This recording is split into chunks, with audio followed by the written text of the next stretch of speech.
আজকে আমরা আবার জড়ো হয়েছি। আমার নাম রিমঝিম। আমরা আগে আইনি বিষয় নিয়ে আলোচনা করেছি, এই চ্যানেলে আপনারা সেই ভিডিওগুলো দেখতে পাবেন। আজকে আমাদের আলোচনার বিষয় মানসিক স্বাস্থ্য। আমাদের 14ই আগস্টের রাত দখলের আন্দোলনে নানান কারণে মহিলারা যোগদান করেছিলেন এবং তার পরবর্তীকালে নানান জায়গা থেকে বহু দাবি উঠে আসে, যার মধ্যে মানসিক স্বাস্থ্যের সুরক্ষা একটি অত্যন্ত গুরুত্বপূর্ণ দাবি। আজকে আমরা কথা বলতে চলেছি ডক্টর রিমা মুখার্জির সঙ্গে, যিনি একজন কনসালটেন্ট সাইকিয়াট্রিস্ট এবং উনি ক্রিস্টাল মাইন্ডসের ফাউন্ডার এবং ডিরেক্টর। নমস্কার রিমাদি। নমস্কার রিমঝিম। সবার প্রথমে যেই বিষয়টা নিয়ে কথা না বললেই নয়, সেটা হচ্ছে মানসিক স্বাস্থ্য এখনো একটি ট্যাবু হিসেবে আমাদের সোসাইটিতে রয়েছে। মানসিক স্বাস্থ্য যে আসলে ফিজিক্যাল হেলথের মতনই একটি বিষয়, এবং আমাদের জ্বর হলে যেরকম ওষুধ খাই আমরা, বা ঠিক জ্বর হলেই ক্যান্সার হয়ে যায় না, সেইভাবেই এই কথাটা অ্যাড্রেস করতে এখনো সময় লাগে যে কারোর যদি কোনো ধরনের মানসিক স্বাস্থ্যের কোনো অবনতি হয়, তার মানেই তিনি পাগল হয়ে যাচ্ছেন বা তার ইনস্যানিটি চলে আসছে, তাকে কোথাও ভর্তি করতে লাগবে, তাকে সবসময় কোনো হসপিটালে নিয়ে যেতে হবে, এই ধরনের পরিস্থিতি চলে আসে না। উপরন্তু আমরা দেখতে পাই যে মহিলারা সবসময় খুব চুপচাপ হয়ে সবকিছু মেনে নিয়ে বড় হতে বাধ্য হন, এবং সেই জায়গা থেকে তাদের মানসিক স্বাস্থ্যের অবনতি আরো হয়তো দ্রুত ঘটে। চারিদিকের পরিস্থিতি, সোসাইটিতে যা কিছু ঘটছে, সমাজে নানান ধরনের বিষয়ে তাদেরকে ফেস করতে করতে যেতে হচ্ছে, সেই জায়গায় কিন্তু তাদের মানসিক স্বাস্থ্য বেশ ক্ষতিগ্রস্ত হচ্ছে। একদম। সেখান থেকে যদি সবার আগে তোমার কাছে এটা জানতে চাই যে তোমার জন্য মানসিক স্বাস্থ্য ঠিক কি, বা সমাজকে যদি মানসিক স্বাস্থ্য নিয়ে তোমার পার্সপেক্টিভ তুমি বলো, তাহলে খুব ভালো হয়। আচ্ছা, প্রথমত থ্যাংক ইউ রিমঝিম, যে তুমি মেন্টাল অ্যাওয়ারনেস নিয়ে, মানে মেন্টাল হেলথ অ্যাওয়ারনেস নিয়ে তুমি একটা করছো, প্রোগ্রাম করছো, এবং ইউ হ্যাভ মানে তোমার ভয়েসটা উইল ক্যারি ফার। সো সেটার জন্য আই এম ভেরি থ্যাঙ্কফুল যে তুমি টপিকটা নিয়ে একটা ভিডিও করছো। প্রথমত হচ্ছে যে দেখো, মানসিক স্বাস্থ্য ছাড়া কিন্তু শারীরিক স্বাস্থ্য থাকতে পারে না, and vice versa.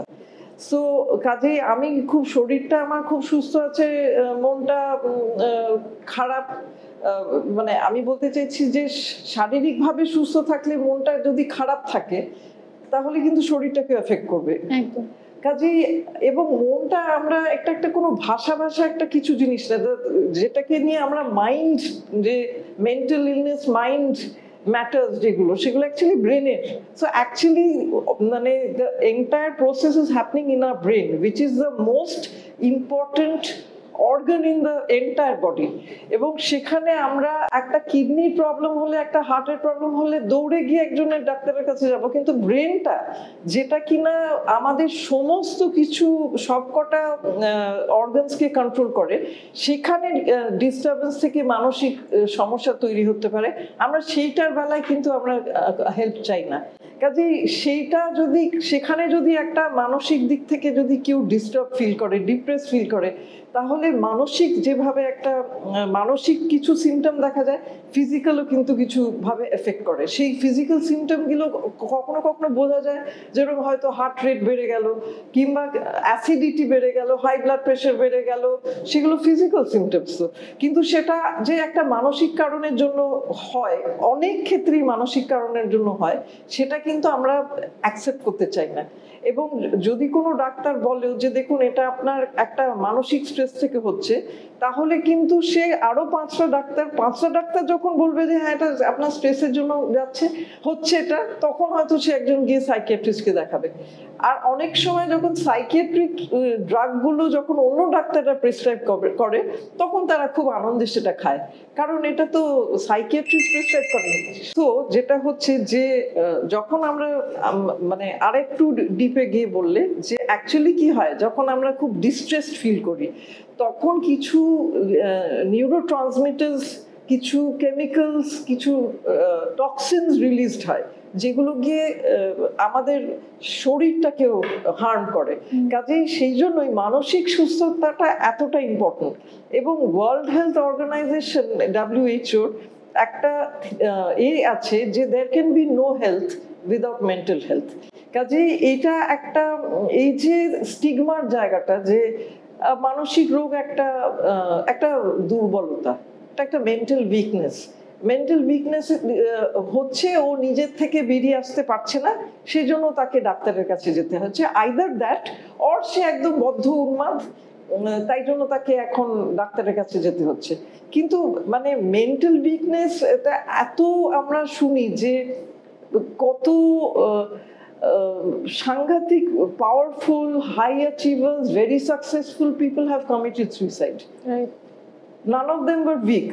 They had possibly an untreated depressive illness, and possibly they didn't seek help because of maybe mental stigma or God knows what reason.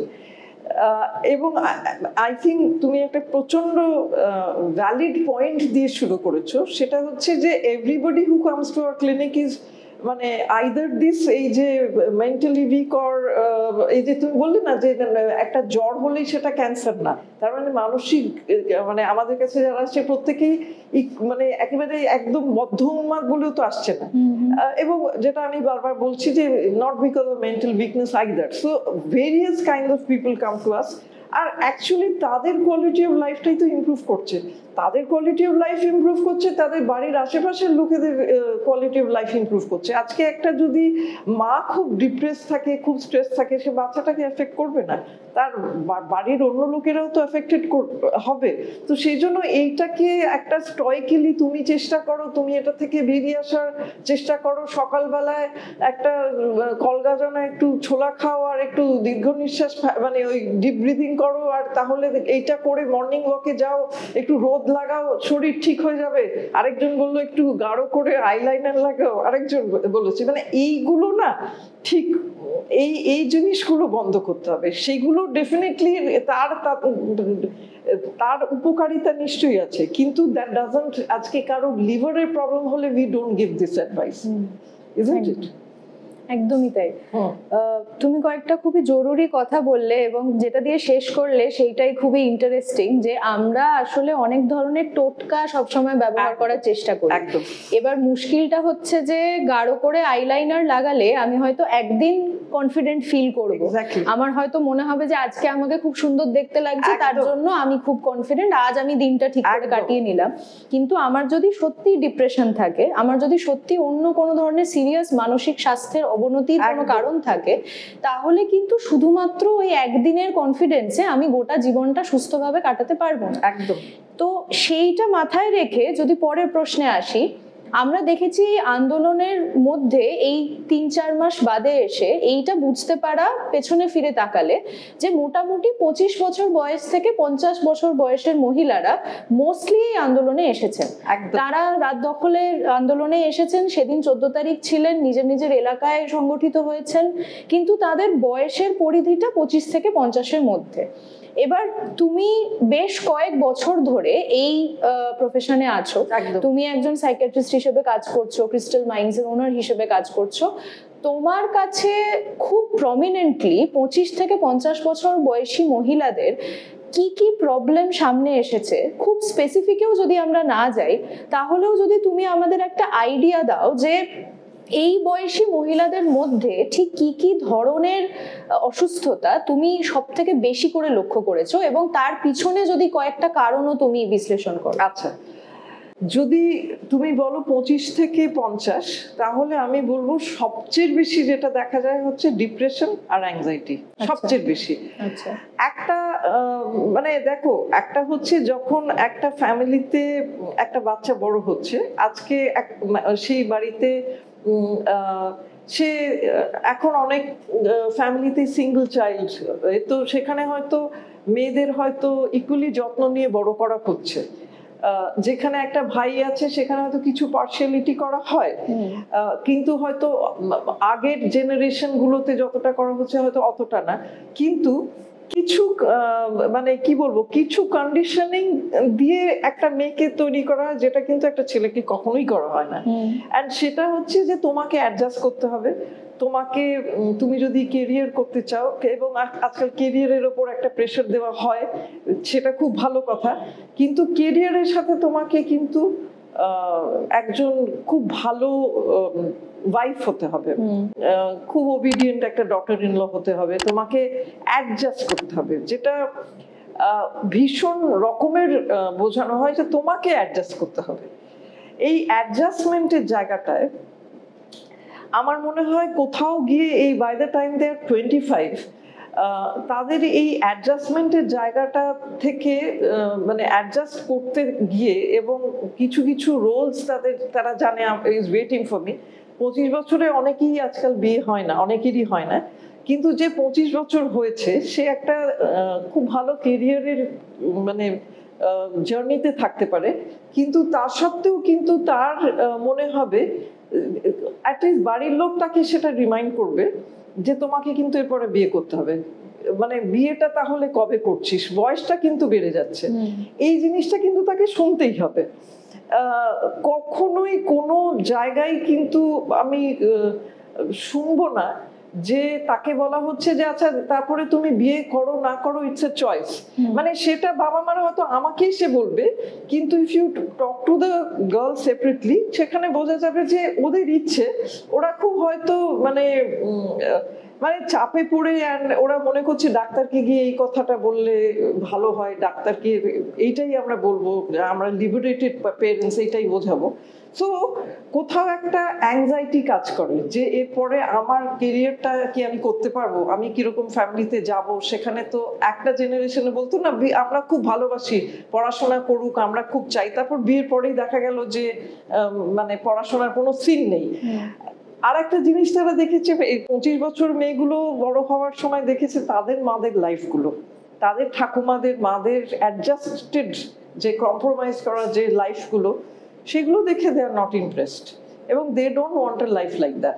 তো সেই জন্য তাদের মধ্যে এই ফিলিংটাও থাকে আর এই কাহিনীটাও তারা শোনে যে ওইখানে যখন ওয়ান্স দে গেট ম্যারিড, তখন even if it is a very bad relationship, বাবা মা সেটাকে কিভাবে, তার বাবা মা সেটাকে কিভাবে নেবে, শ্বশুরবাড়ির দিক থেকে তারা একটা একদম সম্পূর্ণ আলাদা পরিবেশ, সেখানে কি হবে এটা একটা ওরা মনে করছে it is a matter of luck. তারা হয়তো যার সাথে অনেক বছর প্রেম করেছে তার সাথে বিয়ে কেউ দেখছে, marriage age N institution is এখনো যেহেতু এতটা স্ট্রং পেট্রিয়ার্কির মধ্যে থাকি, সেখানে এখনো it is 90% of adjustment coming from the girl side, except যেখানে হয়তো ওরা নিউক্লিয়ার ফ্যামিলিতে অন্য একটা শহরে গিয়ে থাকছে, except that otherwise it is 90%, আমি তো বলবো 99%।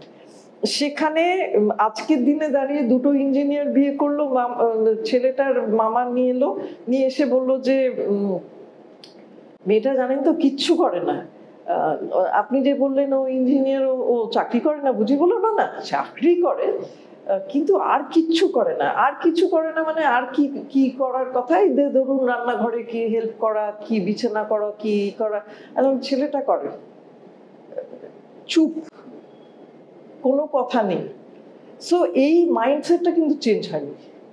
এবং কাজেই এইটা তো যে 25 থেকে যে মানে 35 বছর যার বিয়ে হয়নি সে তো জানেন যে দিস ইজ আ সিনারিও এখনো, কাজে তার একটা অ্যাংজাইটি হবে, তার একটা কিছু ফেইল রিলেশনশিপ হতে পারে, বিকজ একটা বাবল বাস্ট করেছে যাকে সে মনে করেছে লিবারেটেড বন্ধুর মতো। আমার কাছে এরকম ছেলে এসছে যে বলেছে এটা আমি মানে সে একটা পিএইচডি স্কলারের সাথে সে ডেট করছে, কিন্তু সে চায় বিনাইন নার্সিস্ট, সে বিনাইন পেট্রিয়ার্কিতে বিলিভ করে, মানে সে এসে তার ঘরটা গুছিয়ে দেবে, তার সব জামা কাপড় কেচে দেবে, সব সেগুলোকে ঠিকঠাক করে অর্গানাইজ করে, he is calling is benign patriarchy. And ও বলছে আমার বন্ধুরাও তো এটাতে বিলিভ করে। তা আমি বলেছি ইফ ইউ আর মানে if you are a believer in benign patriarchy, then marry a girl who also believes in benign patriarchy, because there are women, there are women এখনো যারা benign, but they are not studying PhD. So you are কিন্তু সেখানে PhD হওয়া উচিত, PhD না হলে আমার mental match হবে না। তো আমরা একটা না খুব কনফিউজড একটা, বিশেষ করে যেহেতু the men have not yet evolved to handle empowered women, সেজন্য it's a very confused time for people. সেজন্য if you ask me যে what is the main diagnosis যেটা হচ্ছে, it is depression and anxiety. একটা by the time they're 40s তারা life work balance manage করতে গিয়ে একদম মানে হিমশিম খাচ্ছে, তারা প্রচন্ড স্ট্রেসড আউট, বিকজ সে বাড়িতে গিয়েও সব সামলাচ্ছে, কাজেও সামলাচ্ছে, সব জায়গায় সে ওভার কম্পেনসেট করছে, সে দেখাতে চাইছে I am a superwoman, because that's also working women দের ওই টাইপটা আছে না, তোমার superwoman, that is the new cool, একদম that is you are a superwoman, you have to be, এই যে women's ডেতে এই যে তুমি superwoman কনস্ট্যান্টলি এটার উপর হার্প করা হয়। তো কাজেই সে ওয়ার্ক লাইফ ব্যালেন্স নিয়ে তার এই হচ্ছে যে 40 তে কাজ করছে না, সে দেখছে আমার বন্ধুরা সব দিব্যি চাকরি করছে, দিব্যি একটা মানে দিব্যি একটা লাইফ লিড করছে, প্রত্যেকটা পয়সার জন্য তাকে হাত পাততে হচ্ছে না, তাকে কিসের জন্য খরচা করছি সেটা বলতে হচ্ছে না, তার মনে হচ্ছে যে আমার থেকে যারা রেজাল্ট কম করতো, আমার থেকে যারা কম পরিশ্রম করছে, কই তারাও তো একটা কিছু করছে, আর তাদের ছেলে মেয়েগুলো তো মানুষ হচ্ছে। এই নিয়ে যে ওয়ার্কিং উইমেন মানেই সবকটার ছেলে মেয়ে একেবারে বখাটে একটা কিছু হয়েছে তা তো নয়। তো কাজেই তারা মনে করছে আমরা এই যে আমরা ক্যারিয়ার স্যাক্রিফাইস করলাম, এটা কি খুব একটা ঠিক কাজ করেছি? or they may be in very toxic marriages, parents have said you stay put, এসো না, এলে তো দাদা আছে, বৌদি আছে, তোমার কি হবে, মানে তোমার কি খুব একটা ভালো কোয়ালিটি অফ লাইফ হবে? হবে না। আবার কিছু মহিলারা আছে, মানে টু বি ফেয়ার, অনেক বাড়িতে বলবে হ্যাঁ ঠিক আছে, তোমার যদি না পোষায় তুমি চলে এসো, আমরা চাই না যে তুমি এরকম ভাবে এত সাফার করো, সেটাও আমি চাই না। বাঙালিদের মধ্যে এটা আছে যে ওরা অনেক বেটার ডিভোর্সটাকে অ্যাকসেপ্ট করে compare to a lot of other north Indian communities. কিন্তু ওই ডিভোর্সের একটা গিল্ট আছে যে somehow I was a failure, and if you are a homemaker and you are a divorcee, সেটা comes with a bigger package of guilt যে আমি I couldn't make it either way. So এইগুলো trouble করে। আর একটা জিনিস যেটা হয় যে অনেককে দেখা যাচ্ছে they have come via a physician, একটা মেডিসিনের স্পেশালিস্ট কি গ্যাস্ট্রোএন্টারোলজিস্টের স্পেশালিস্টের থ্রু দিয়ে এসছে, বিকজ এরাই 20s এ 30s এ যখন ডিপ্রেশন আর অ্যাংজাইটিটা হচ্ছে, এরা সাইকিয়াট্রিস্টের কাছে আসেনি, কারণ আমি তো পাগল নই।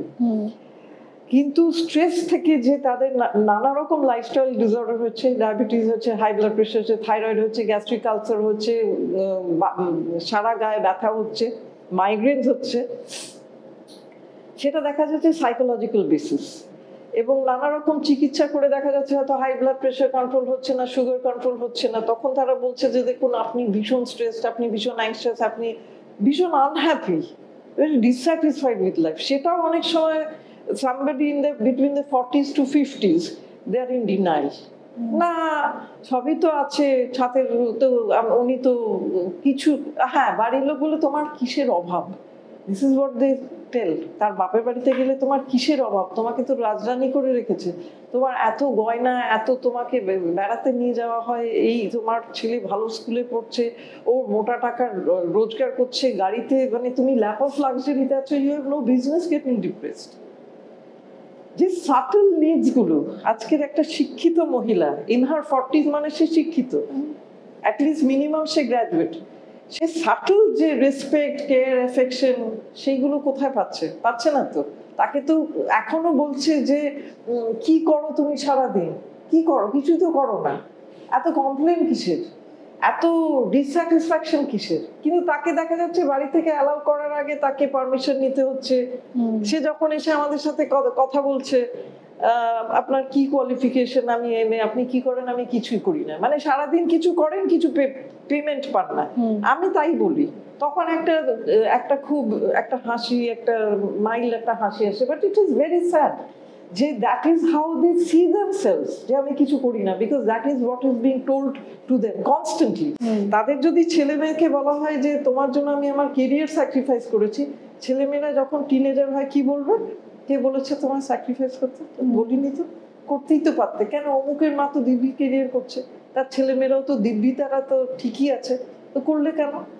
এই জিনিসটা শুনলে তার ফিজিক্যালিও, এবার সে তার বডি এফেক্টেড, তার মেন্টালি এফেক্টেড।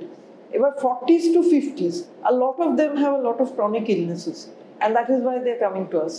আর একটা জিনিস যেটার জন্য রাত দখলের এত একটা মহিলারা আবার আউট অন দ্য স্ট্রিটস, এটা হচ্ছে দুটো কারণের জন্য। একটা কারণ হচ্ছে a lot of them have been abused, a lot of them have been sexually abused, যারা কোনোদিন তাদের অ্যাজ আ চাইল্ড হয়তো বাড়ির লোকেরা বললেও সেটা কোনো ভ্যালিডেশন পায়নি, ওটাকে কোনো গুরুত্বই দেওয়া হয়নি যে এটার একটা কি ইম্প্যাক্ট হতে পারে। তার মনে হতে পারে উল্টে তাকে হয়তো বলে থাকতে পারে যে নিশ্চয় তুমি এমন কিছু করেছো যার জন্য এরকম একটা জিনিস, না ও তো হতেই পারে না, করতেই পারে না। আবার উল্টোটা হচ্ছে যে কি এমন, এটা কিছুই না, এটা সবারই হয়। সো কোথাও একটা there has been a lot of bottled anger, bottled rage, যেটা এই রাত দখলের দিন এবং আন্দোলনে সাবসিকুয়েন্টলি ওরা সেটাকে এক্সপ্রেস করার একটা প্ল্যাটফর্ম পেয়েছে। এবং এই যে তারা গিয়ে রাত দখলের সময়, তারা এই আন্দোলনের সময় যে ঝাঁকে ঝাঁকে এত মহিলা, এত তুমি 50 অব্দি বলছো, আমি তো বলবো তার থেকে অনেক বেশি বয়সের মহিলারা গেছে, তাই না? তো তারা গেছে কেন? বিকজ কোথাও একটা they have felt themselves to be a victim, যে একটা মানে কোনো কিছু বলতে পারেনি, কোনোদিন একটা কোনো জায়গা পায়নি, সেইটা এক্সপ্রেস করার একটা জায়গা পেয়েছে। আর একটা জায়গা হচ্ছে যে সবসময় বর ছাড়া কি কোনো পুরুষ মানুষ ছাড়া তারা রাত্রিরে বেরোয়নি। এখানে এতগুলো মহিলা বেরিয়েছে, সেখানে বাধ্য হয়েছে বাড়ির লোকেদের পারমিশন দিতে, বাধ্য হয়েছে। সেখানে অনেক হাজবেন্ড এসে বসে বেরিয়েছিল, ওই তো বেরিয়েছিল, সব মহিলারা মিলিয়ে বেরিয়েছিল, যেভাবে বলা হয়েছিল তাতে আমি বুঝেছিলাম যে এটাতে ওনাদের কোনো মানে কোনো ছায়া ছিল না। তো তখন মানে বেরিয়েছিল, তো একবার যদি বেরোতে পারি তাহলে কেন বারবার বেরোতে পারবো না?